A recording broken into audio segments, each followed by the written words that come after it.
Capítulo 3, versículo del 9 al 11, dice así: pero evita las cuestiones necias. Evita las genealogías, contenciones y discusiones acerca de la ley, porque son vanas y sin provecho. Al hombre que cause divisiones, después de una y otra amonestación, deséchalo, sabiendo que el tal se ha pervertido y peca y está condenado por su propio juicio. Ya llevamos un buen tiempo estudiando este libro y hemos visto cómo el Señor trabajó en la ciudad de Creta. Vimos cómo el Señor obró en aquellos hermanos que tenían dificultades, cómo Dios fue quitando esa idolatría que ellos tenían. ¿Se acuerdan cómo se llamaba el Dios que ellos adoraban? ¿Se acuerdan? ¿No se acuerdan? Era Zeus. Ellos adoraban a Zeus. ¿Y por qué se alegraban por eso?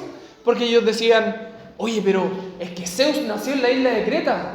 Zeus nació aquí. De hecho, una vez me acuerdo que lo vimos comparándolo con otras, con otro contexto, y varias veces dijimos: oye, pero los Parras son de acá, ¿cierto?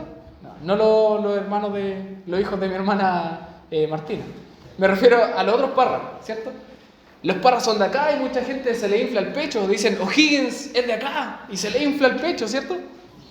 Pero vimos cómo el Señor trabajaba en ellos, trabajaba en los hermanos de Creta y le iba quitando esa idolatría. Entonces, el versículo 9 dice: después de que todo esto pasó, después de que yo ya deseché a sus dioses, después de que yo ya eliminé sus pecados y ustedes creyeron en mí, quiero que hagan lo siguiente, Tito, le dice Pablo: evita las cuestiones necias.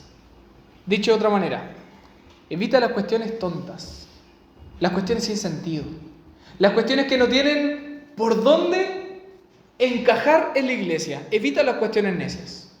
Evita las genealogías, las peleas por este tipo de asuntos, las discusiones acerca de la ley, porque son vanas y sin provecho. Son vanas y sin provecho. Recordemos que los cristianos cretenses no eran muy distintos a nosotros.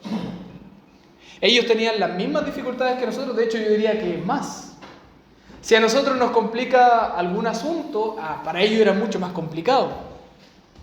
Recordemos que ellos, por ejemplo, tenían bastantes luchas cuando elevaban la adoración a la diosa Artemisa, y luego bajaban todas las mujeres, miles de mujeres, a tener relaciones con hombres, gratuitamente.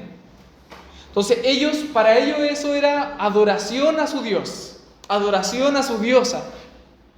Y claro, nosotros no es que andemos por la calle y hagamos cuestiones por todos lados, no. Pero nosotros sabemos, y yo sé que tú sabes, que en tu corazón hay pecado. Yo sé que tú sabes que en tu corazón hay algo que está ahí y que no lo quieres soltar, y que muchos lamentablemente lo llaman como el pecado regalón. Es que yo no quiero soltar esto.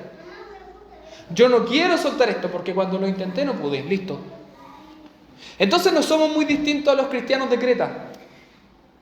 No somos muy distintos. Y el asunto es que los cristianos de Creta también se la pasaban discutiendo. Ellos discutían por distintos asuntos igual que nosotros. ¿Cuántos de ustedes discutieron esta semana con alguien? Con tu esposa, con tu esposo, con tus hijos, con tus hijas, con tu papá, con tu mamá, con los hermanos de la iglesia, no lo sé. ¿Cuántos discutieron? Yo creo que casi todos los que estamos aquí lamentablemente hemos discutido de alguna u otra manera. Pero aquí Pablo nos cuenta de algunos problemas que ellos tenían y cuáles eran las discusiones específicas que ellos tenían. Y los dos asuntos eran: primero, ellos discutían por genealogías. Ellos contendían por ellos, dice el texto. ¿Sabe lo que es contender, cierto? Se agarraban a coscacho. Se agarraban a coscacho y al primero: no, primero este, no, es que si no eres de la familia Valle, a coscacho, ¿cierto? Pero por otro lado, discutían acerca de la ley, cuestiones acerca de la ley, doctrina en torno a la ley. Pero vamos de a uno para que podamos comprender más o menos. Vamos a hablar primero de genealogías y luego de doctrinas acerca de la ley. Primero dice que peleaban por genealogías. Las genealogías, para los que no saben, son el conjunto de aquellas personas que nos anteceden. O sea, estás tú, están tus hermanos, luego en el árbol genealógico, ¿cierto? Están tus padres, tus tíos, luego vienen tus abuelos, más arriba están tus bisabuelos y que conociste a tus tatarabuelos, no lo sé. Pero el asunto aquí es que ellos discutían dos tipos de genealogía. Primero, algunos decían que venían de Zeus. Es que Zeus estuvo con tal humana y nacieron estos hijos. Y de estos hijos nacieron los siguientes y luego los siguientes y así hasta llegar aquí. Yo procedo de Zeus, decían. Y claro, si yo les digo, oye, yo procedo de Higgins, ¿cómo me sentiría yo? Pecho inflado. El padre de la patria, como muchos le llaman, el padre de la patria fue mi antecesor. No es así por si acaso, para que no crean que yo vengo de Higgins. Yo no vengo de Higgins. Yo vengo de algún ser humano que se llamó no sé cuánto, o Valle, y sería, ¿ya? Pero el asunto es que a ellos se le inflaba el pecho por venir de Zeus. Y por otro lado, se ponían a pelear porque algunos eran descendientes de judíos nativos. Imagínense eso. Es como las peleas que se forman por los apellidos. Hace algunos años atrás, varios ya, era tremendamente relevante el apellido que tuvieras. Si eras Petit, ulala, ¿cierto? No, pero cualquiera de los dos. Si eras Petit, eras ulala, François, ¿cierto? O si eras tal vez, ¿cuál puede ser? Sotomayor, ¿cierto? Estabas por acá arriba. Si tu apellido era Pérez, perecerás en esta tierra porque no tenéis por dónde alcanzar a ningún lado. Entonces, el problema aquí, hermanos, es que en Chile se notó demasiado. Para tú estar en la alta alcurnia, pongamos un ejemplo, en la escuela de oficiales de la Fuerza Aérea, tú tenías que ser de un apellido bastante alto. ¿Ah? Claro, Cienfuegos, o de la Barra, ulala, ¿cierto? Es mi esposa, por si acaso, el de la Barra. No, tenías que tener un apellido que sea reconocido. Un apellido que provenga de la alta alcurnia. Mi esposa no viene de la alta alcurnia, por si acaso, que quede claro. Pero si era un apellido alto, entonces estabas en alto. Pero si no, como decía recién, si eras Pérez, si eras Ovalle, o si eras Arias, de los de abajo, ¿cierto? Entonces no alcanzabas para más, si es que tenías plata, no alcanzabas más para ser un suboficial, pero no un oficial. ¿Ya? Y lo mismo dentro de la iglesia judía en aquel entonces.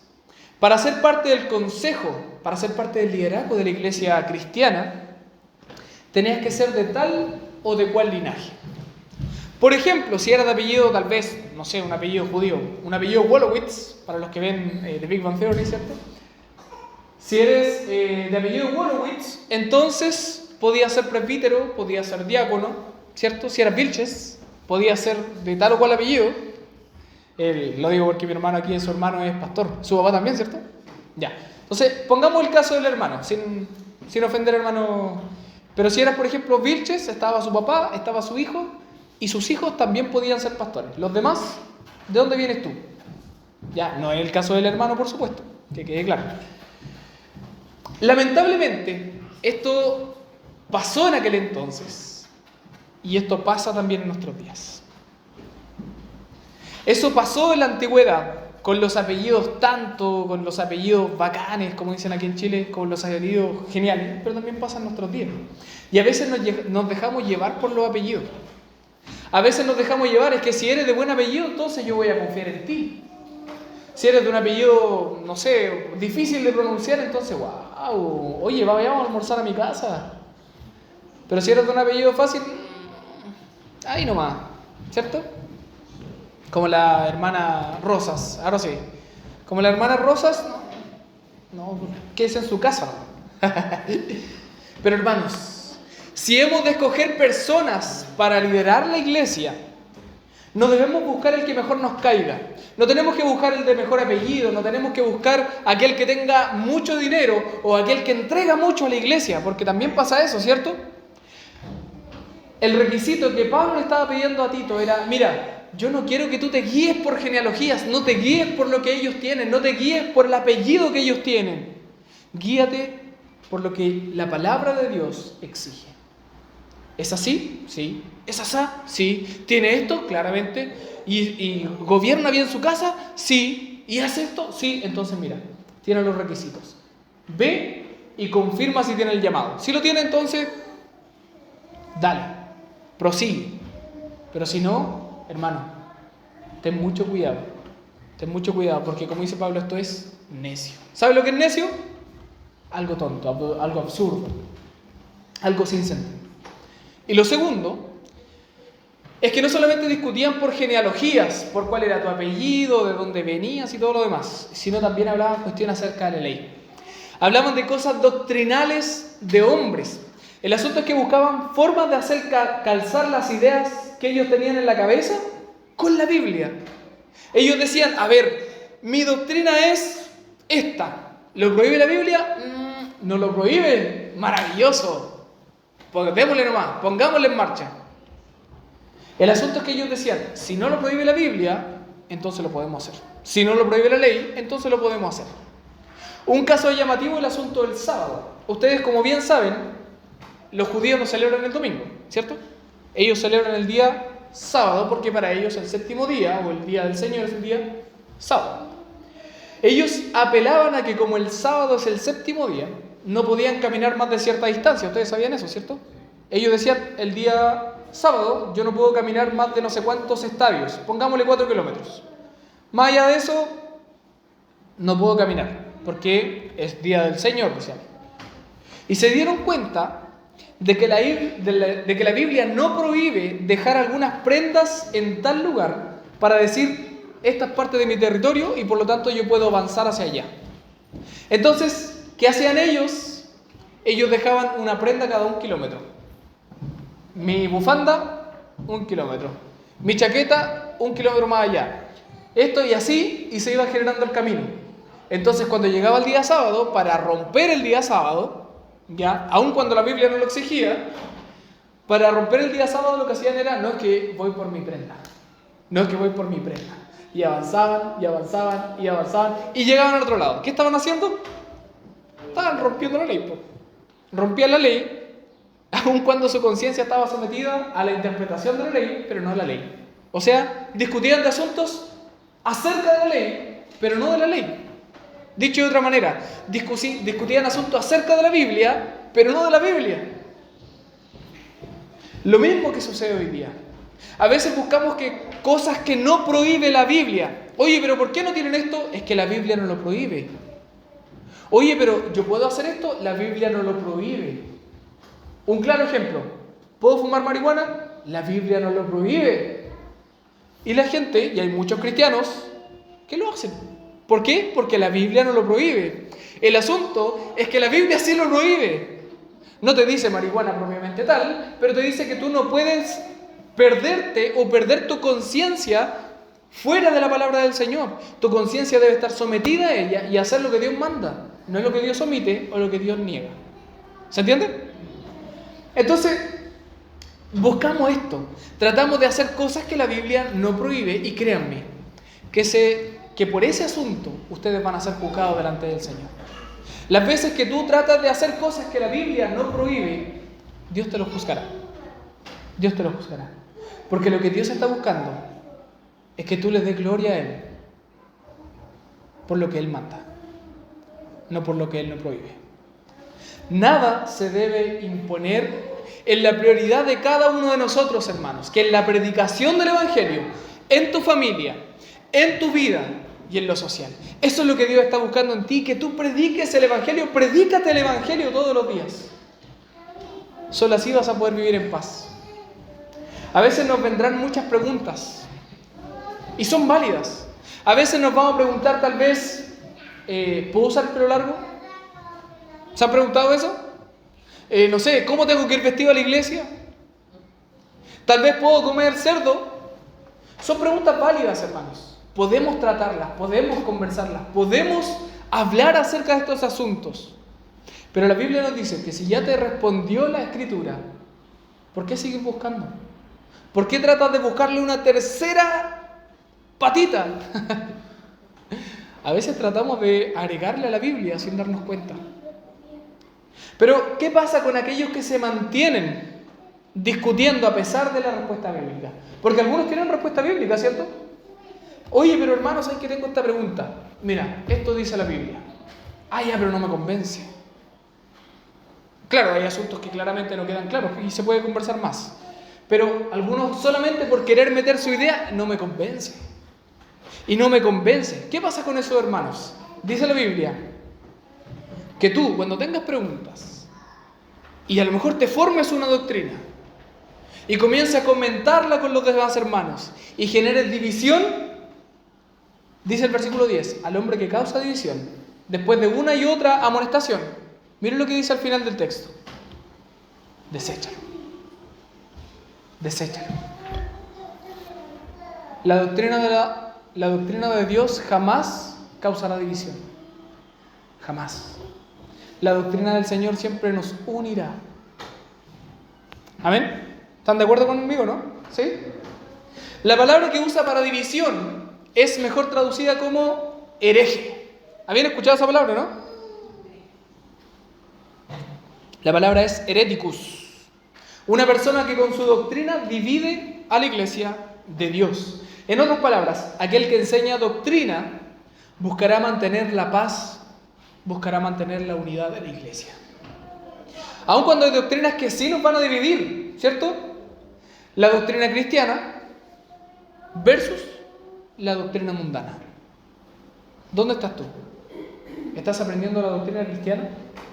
¿O estás aprendiendo y sometiéndote a la doctrina mundana? ¿Dónde estás? Pablo dice que aquella persona que genera divisiones con su doctrina debe ser amonestado.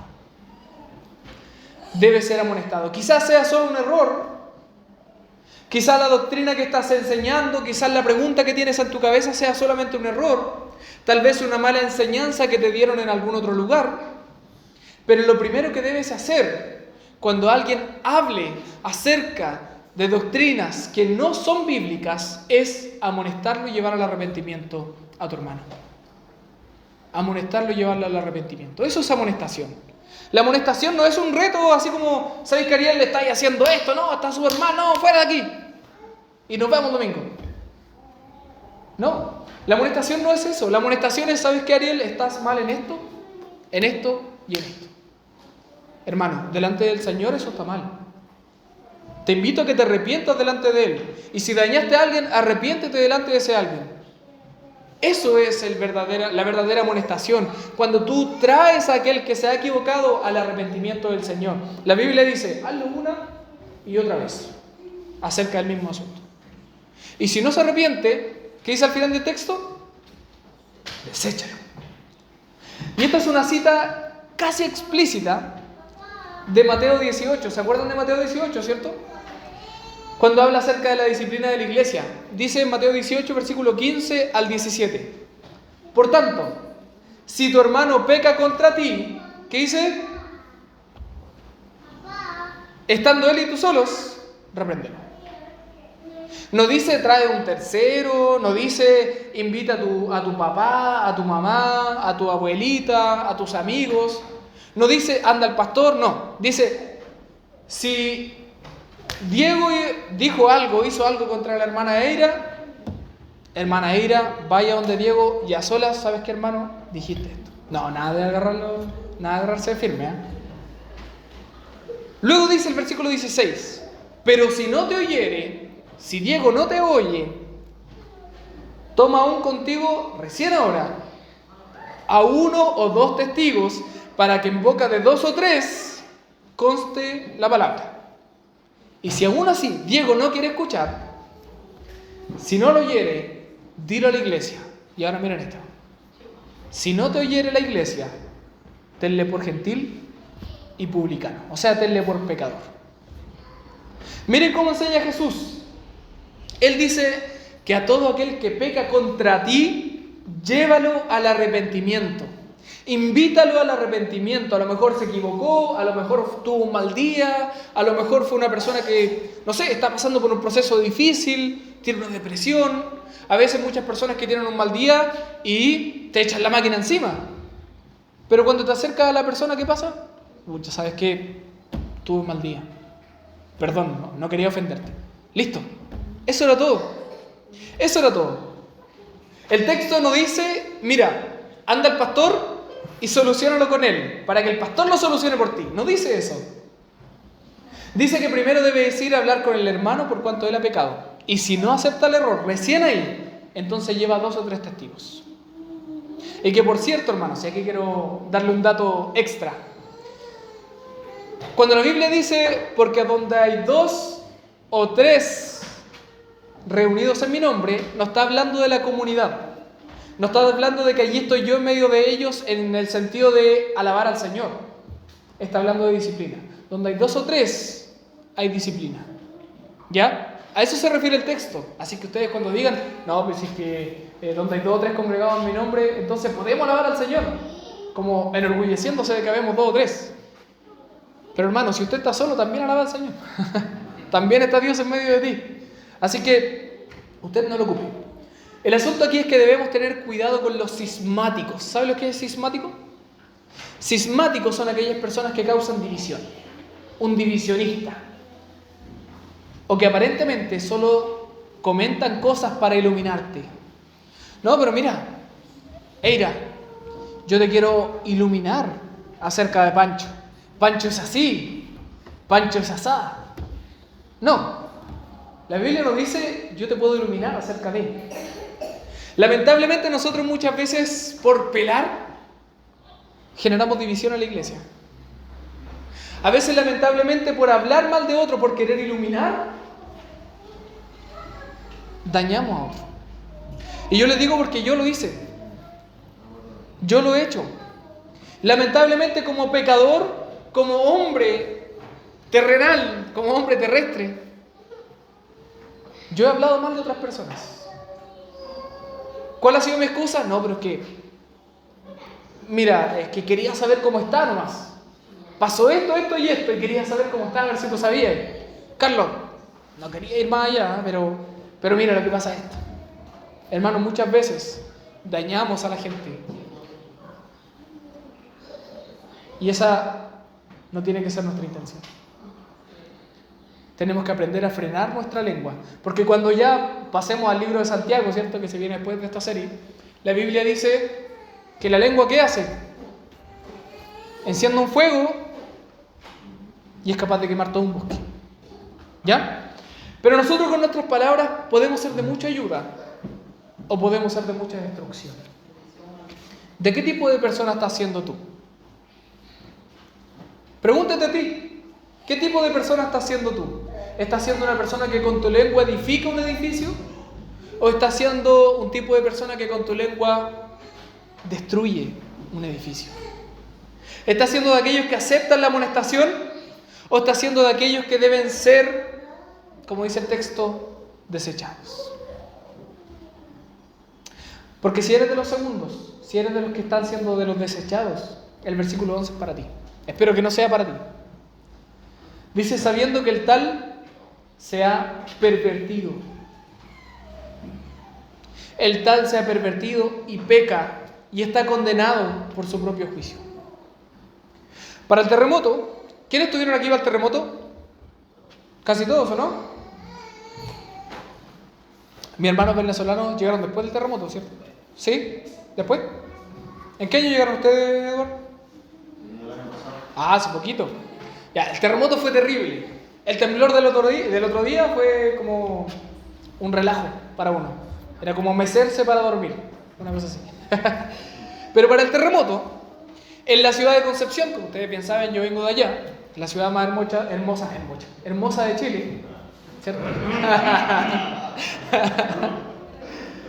Para el terremoto, entonces, en la ciudad de Concepción, varios edificios grandes quedaron colapsados. Allá había varios edificios bonitos. Algunos edificios quedaron para ser demolidos y otros edificios para ser reparados.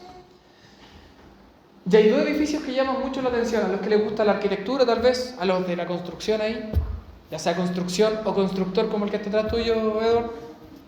Un maestro de la construcción le dicen a él. Para muchos, estos 2 edificios llaman mucho la atención. Por un lado, estaba el primer rascacielos de Concepción. conocido como el primer rascacielos de Concepción, la Torre O'Higgins, que en pleno terremoto, imagínense una torre, colapsó en el 7º piso y quedó así. Le decíamos la Torre de Pisa de Concepción. Después cuando ya nos podíamos reír, pero antes de eso obviamente no. Pero quedó ladeado. ¿Por qué? Porque en el 7º piso colapsó. ¿Qué pasó? Un banco le sacó todos los pilares al piso para tener un amplio lugar para poder trabajar. Por otro lado, había otro edificio que se llamaba el Alto Río. No sé si lo escucharon. Este era mucho más famoso. Un edificio de más de 20 pisos que por una mala construcción, mal cimentado, en plena arena, hizo esto.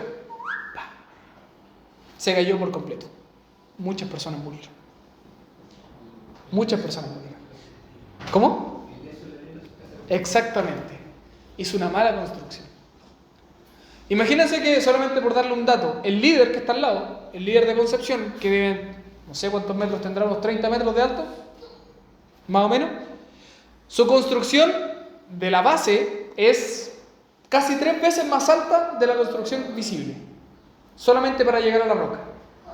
En cambio, el edificio, el Alto Río, fue tremendamente mal construido. Los fierros que tenían que ser de un tal grosor eran mucho más delgados. El tipo de cemento que tenía que ser de un tipo, no sé, H40, no sé cuál sería, era otro tipo de cemento. Y en vez de hacer una base profunda, le hicieron simple. ¿Para qué? Ahorrar plata. Total, nunca se imaginaron que eso iba a pasar. El primero, entonces, el edificio Higgins, fue reparado y actualmente tiene 14 pisos. Y sigue en pie. Y sigue funcionando como oficina. Si ustedes van a Concepción en algún momento, piso 14, hay un restaurante que se llama Al 14. Es espectacular.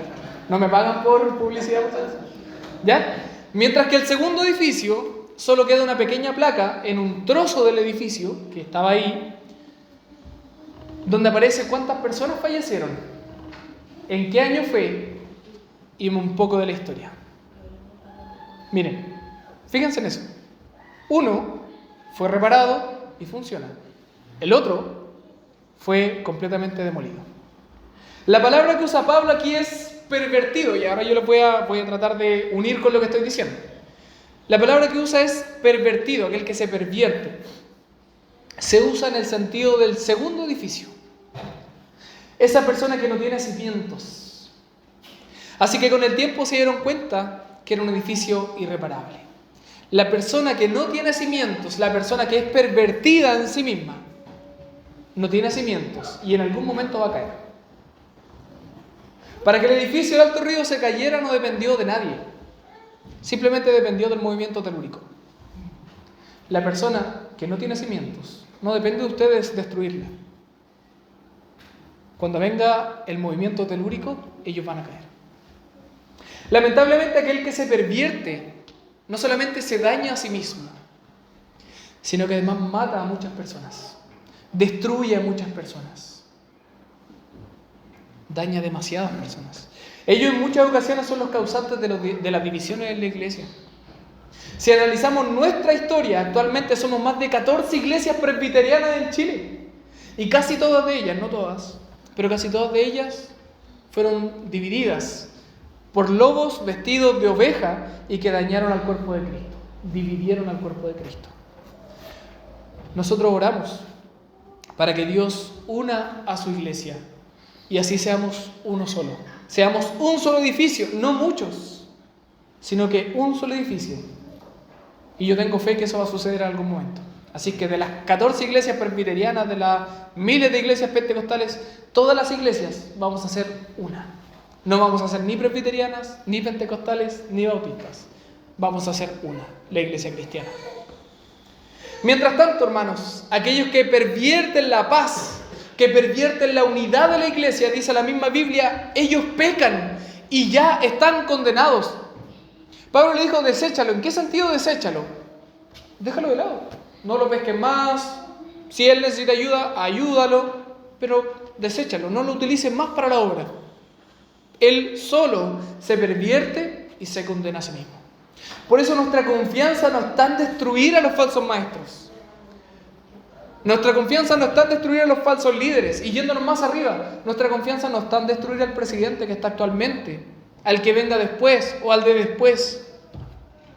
Nuestra confianza debe estar puesta en Dios.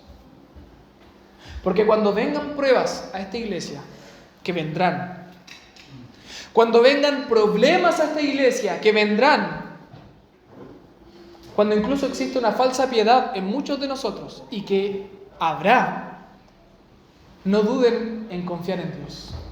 Porque Él es capaz de cambiar nuestras realidades. La iglesia de Creta fue una de las iglesias más grandes y prósperas que hubo en la antigua Roma. Fue una de las iglesias más hermosas. Pero para eso, lo que ellos tuvieron que hacer fue seguir la doctrina bíblica.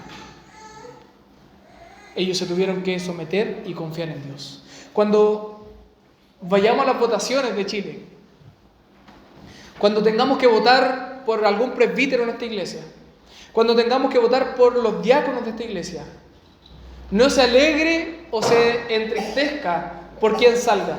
No te alegres por tal o cual presidente, no te alegres por tal o cual ministro, no te alegres por tal o cual presbítero. Confía en el Señor, porque Él guía todas las cosas. Es Dios que tiene el control de todas las cosas. Confía en Jesús y haz la voluntad de Jesús. Solo así cumpliremos lo que Dios nos ha mandado a hacer, que es discipular a las naciones, porque Dios está trayendo a todos los escogidos para formar un pueblo para sí, santo y unido. Entonces mi pregunta para finalizar es: ¿qué tipo de cristiano está siendo hoy? ¿Qué tipo de cristiano quieres ser? Porque a lo mejor puede que hoy día te esté costando mucho. Me cuesta. Tal vez los domingos me cuesta despertar. Tal vez me cuesta hablar con la gente. No tengo esa cercanía que tienen algunos para poder conversar con otros. Tal vez estás luchando con algún pecado y te cuesta salir de ese pecado. Pero hermano, para eso existe la comunidad. A veces nos va a costar mucho. A veces vamos a fallar y mucho. Pero el Señor está aquí para nosotros. Si tú quieres ser de los primeros cristianos, de esos que se someten a la palabra del Señor y vencen juntos las distintas dificultades y los embates del enemigo, entonces bienvenido. Te damos la bienvenida a lo que muchos estamos intentando hacer, que es ser una mejor iglesia para la gloria de Cristo.